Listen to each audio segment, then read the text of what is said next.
안녕하세요. 무진의 이 변호사입니다. 저희 사무실에서 원래 형사사건은 송 변호사가 많이 하는데 제가 영상을 좀 만들어 보라고 했더니 바쁘대요. 그래서 좀 덜 바쁜 제가 그냥 만들었습니다. 이 경찰 조사를 앞두고 찾아오시는 의뢰인들을 만나면 가장 큰 문제점이 경찰 조사가 뭔지를 전혀 모르신다는 거예요. 사건이 어떻고 증거가 어떻고 그 얘기부터 시작을 하시는데 거기서 시작하시는 게 아닙니다. 내가 받을 이 경찰 조사가 전체 형사 절차에서 어떤 역할을 하고 경찰 수사관이 도대체 무슨 일을 하는 사람인지를 아는 게 우선이에요. 그래서 많은 분들이 경찰 조사에 대해서 잘못 생각하고 계시는 세 가지 편견에 대해서 오늘 이야기를 해보겠습니다. 우리는 보통 경찰은 범인 잡는 사람이라고 생각하죠. 나쁜 놈을 찾으러 다니고 억울한 사람을 도와주고 다 좋은 말인데 현실에서 경찰 수사관에게 사건은 일이에요. 일 많은 거 좋아하는 사람 누가 있나요? 현실을 살아가는 경찰 공무원의 최우선 목표는 범인 검거가 아니라 퇴근 좀 일찍 해보는 것일 수도 있어요. 경찰은 고소인 편일까요? 아니면 피해자 편일까요?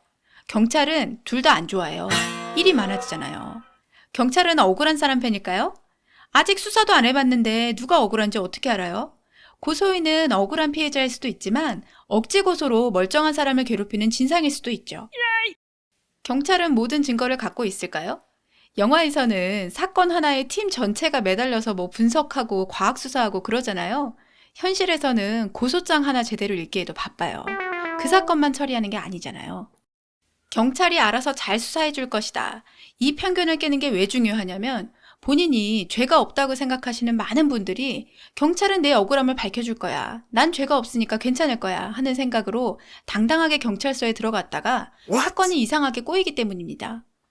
여러분, 냉정하게 생각하세요. 나의 억울함은 나만 알지 다른 사람은 관심 없어요. 경찰은 고소인 편도 아니고 피의자 편도 아니에요. 경찰 수사관 본인의 편이죠. 경찰이 알아서 해주길 바랄 게 아니라 경찰이 내 편이 되도록 설득해야 합니다. TV 드라마나 영화에서 보면 경찰이 억울한 사람을 범인으로 잡아놓으면 나중에 변호사가 도와주고 판사가 풀어주잖아요. 그래서 의뢰인들하고 얘기를 해보면 경찰이나 검사가 내 억울함을 몰라줘도 재판에 가면 판사가 내 말을 들어줄 거라는 기대를 가지신 분이 많습니다. 최종 판단을 하는 건 법원이니까 재판의 승부를 거는 거죠. 이 편견도 깨야 합니다. 영화와 현실을 구별하세요. 우리나라 형사사건 무죄율이 1%가 안 됩니다. 사건이 처음부터 판사한테 가는 게 아니잖아요. 검사가 이미 사건의 기승전결 틀을 다 짜놓은 상태에서 보는 겁니다.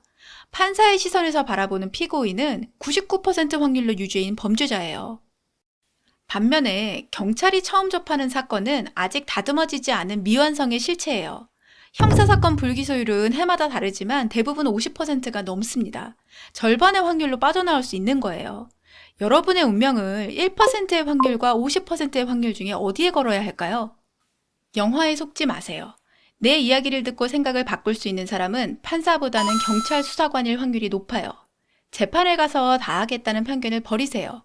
경찰 조사에서 배수의 진을 치고 최선을 다해야 합니다. 변호인을 선임했으니까 다 알아서 해줄 거라고 생각하시는 분들이 많아요.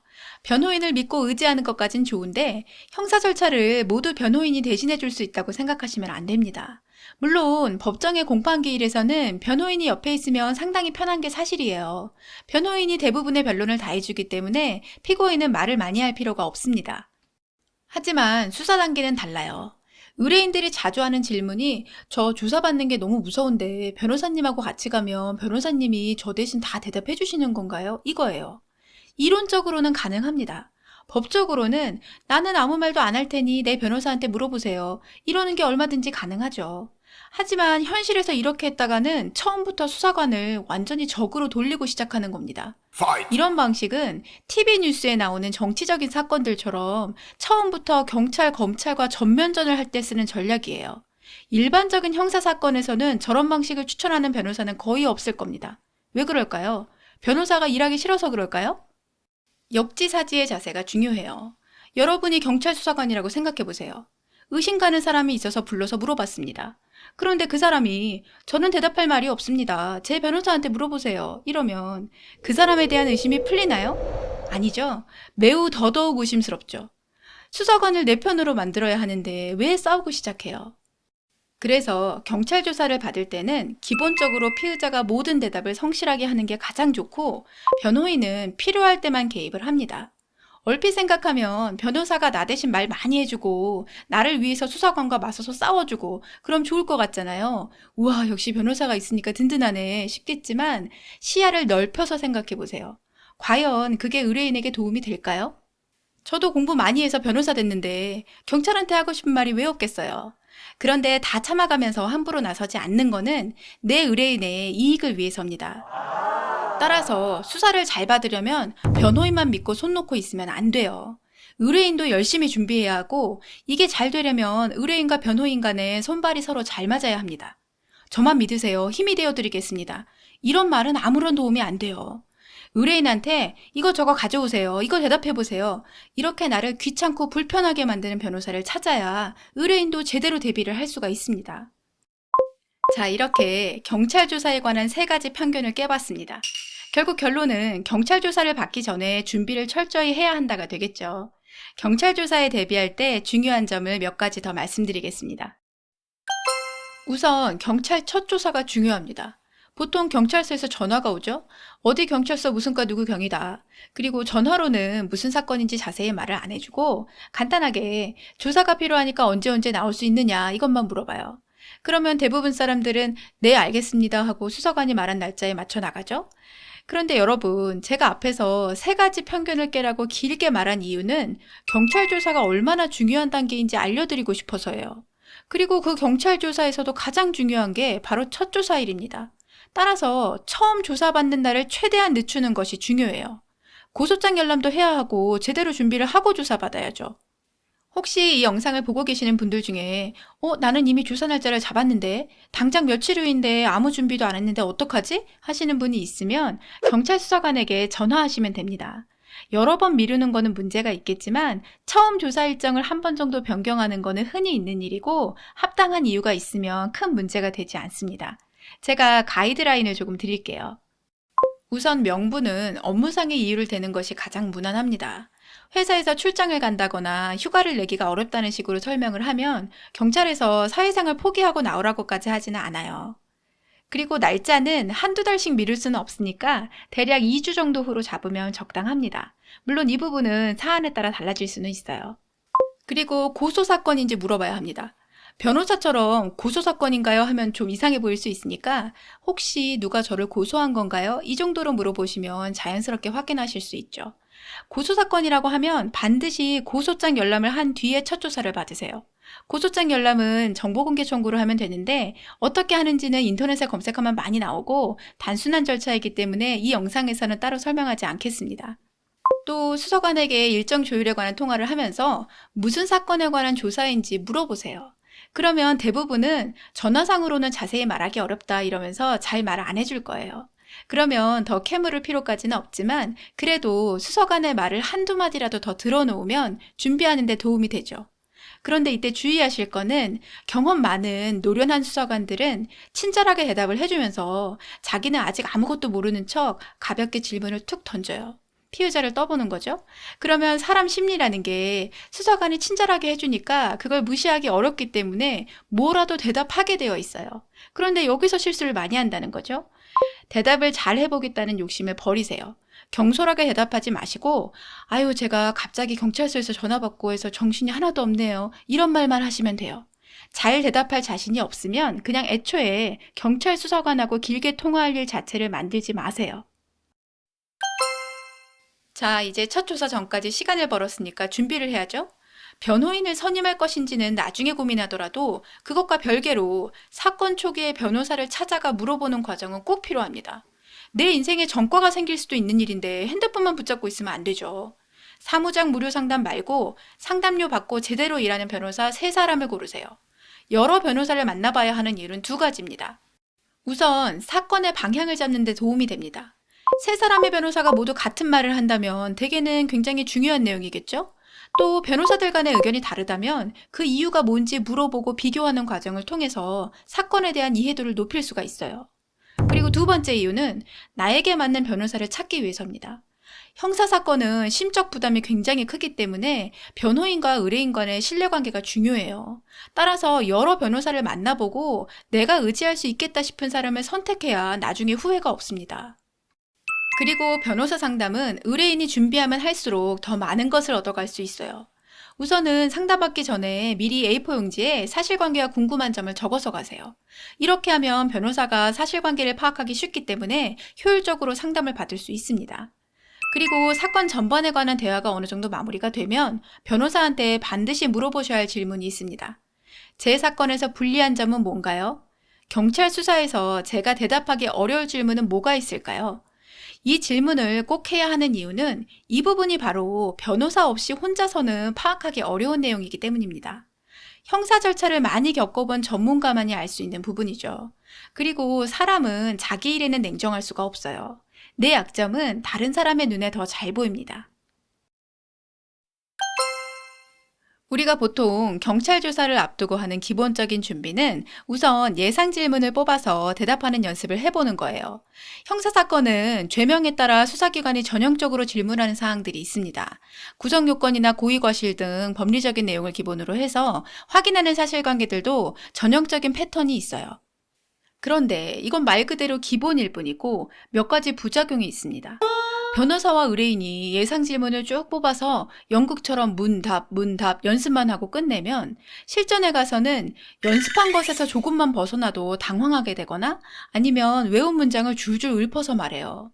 그러면 누가 봐도 어색하잖아요? 오히려 거짓말하는 사람으로 오해받아서 역효과가 날 수도 있죠.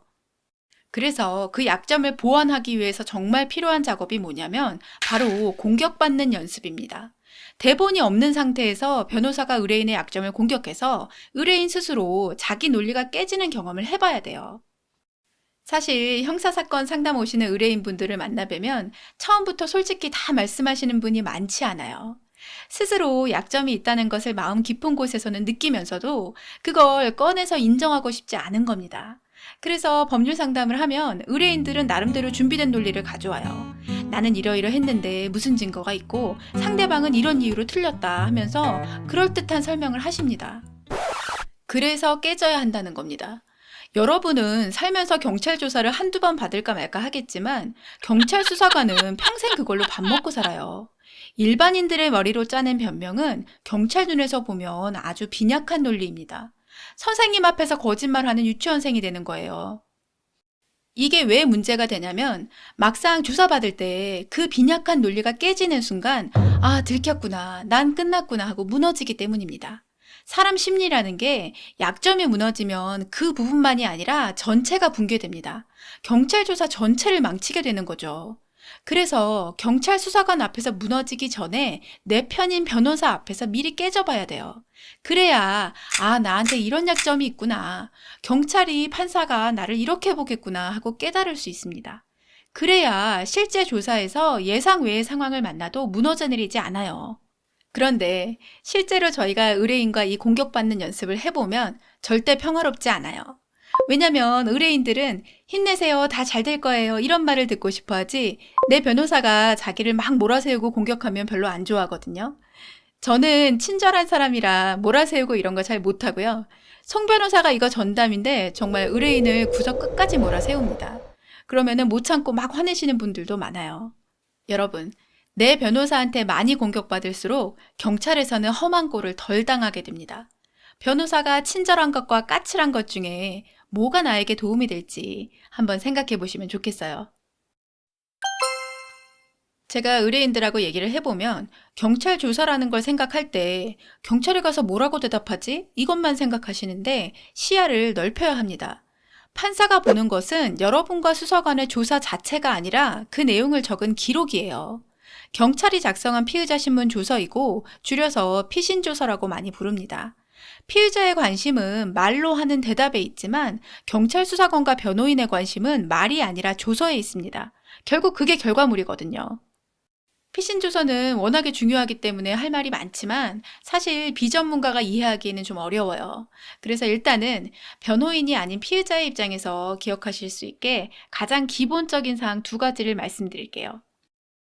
첫 번째는 피신조서는 녹취록이 아니라는 점입니다.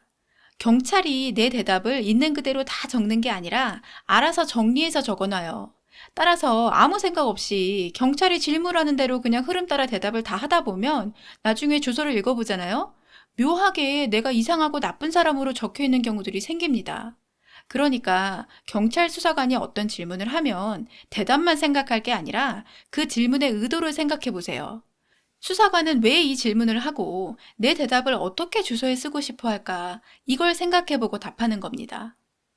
두 번째는 조사받은 후에 피신 주소를 충분히 읽어보시라는 겁니다. 너무 기본적인 사항인데 이걸 모르고 그냥 5분 만에 쓱 읽고 나오시는 분이 정말 많아요. 잘못 기재된 내용이 있으면 수정을 요청하는 건 당연하고요. 내 대답뿐만이 아니라 수사관의 질문까지도 꼼꼼히 다 읽으세요.